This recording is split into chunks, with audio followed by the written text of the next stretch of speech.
দর্শক বন্ধুরা, আমি আজকে রেসিপি একটা নিয়ে এসেছি। এই রেসিপিটা হচ্ছে ছানা দিয়ে বানাবো, ছানার জিলিপি বানাবো। আমি 3 ঘন্টা এটা বেঁধে রেখেছি। 1 লিটার দুধের ছানা। এবার এটা বের করে নিলাম। এবার একটু ভালো করে ম্যাশ করে নিতে হবে। এটা যেমন রসগোল্লা ম্যাশ করতে হয় তেমনি। হাত দিয়ে অত ম্যাশ করতে পারবো না, এটা এখন পরিশ্রমের ব্যাপার। আমি তাই এটা মিক্সার গ্রাইন্ডারে দিয়েই করব, এতে বরং ভালো হবে। এবার এর মধ্যে আমি মাপ করে ময়দা দিয়ে দিচ্ছি 2 টেবিল স্পুন, 1 টেবিল স্পুন চিনি দিলাম, 1 টিস্পুন ঘি দিলাম, আর 1 টিস্পুন খাবার সোডা, বেকিং পাউডার না, খাবার সোডা। আমি মিক্সার গ্রাইন্ডারে একটু এটা ম্যাশ করে নিলাম। তাতে দেখুন কত নরম সফট, একদম সফট হয়ে গেছে। একটু হাতে আবার একটু ডলে নিই, তারপরে আমি বানাচ্ছি। এবার আমি ছোট ছোট লেচি কেটে নিই। দর্শক বন্ধুরা, আমি একদিকে তেল বসিয়েছি আর একদিকে চিনি শিরাটা বানিয়ে নিই। এই সুগার সিরাপটা প্রধান, এটাকে আগে বানিয়ে নিতে হবে। আমি এই বাটিটার 1 বাটি চিনি দিয়েছি,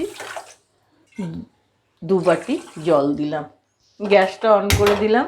এই সুগার সিরাপটা একদম খুব পাতলা, এই রসগোল্লার সিরাপের মতোও হবে না, আবার খুব স্টিকিও হবে না। এই একতার হালকা আঠা আঠা হবে, এরকম সিরাপ।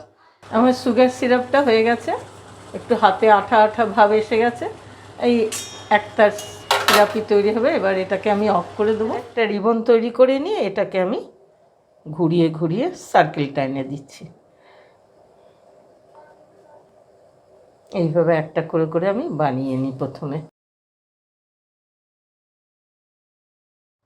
ঠিক এমনি গোল্ডেন ব্রাউন করে ভাজতে হবে। প্রথমে কম আঁচে তেলে দিতে হবে, না তো পুড়ে যাবে। এইভাবে কম আঁচে এটা ভাজতে হবে। এবার আমি এগুলোকে তুলে নেব, লাল হয়ে গেছে।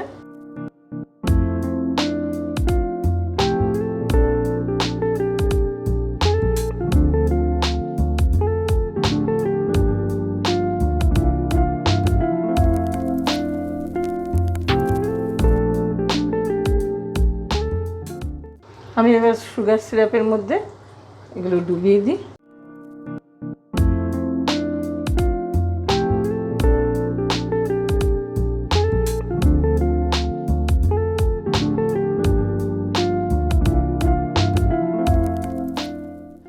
দর্শক বন্ধুরা, জন্মাষ্টমী উপলক্ষে আমি ছানার জিলিপিটা বানিয়ে আপনাদের সঙ্গে শেয়ার করলাম। কিভাবে বানালাম সবটাই দেখলেন, সেইভাবে বানাবেন। রেসিপিটা যদি আপনাদের ভালো লাগে লাইক করবেন, সাবস্ক্রাইব করবেন, বেল আইকন টিপে দেবেন, অনেকের সঙ্গে শেয়ার করবেন বন্ধুরা, যাতে আমার নতুন নতুন রেসিপিগুলো আপনারা দেখতে পান। আজকে এই মতো রাখছি।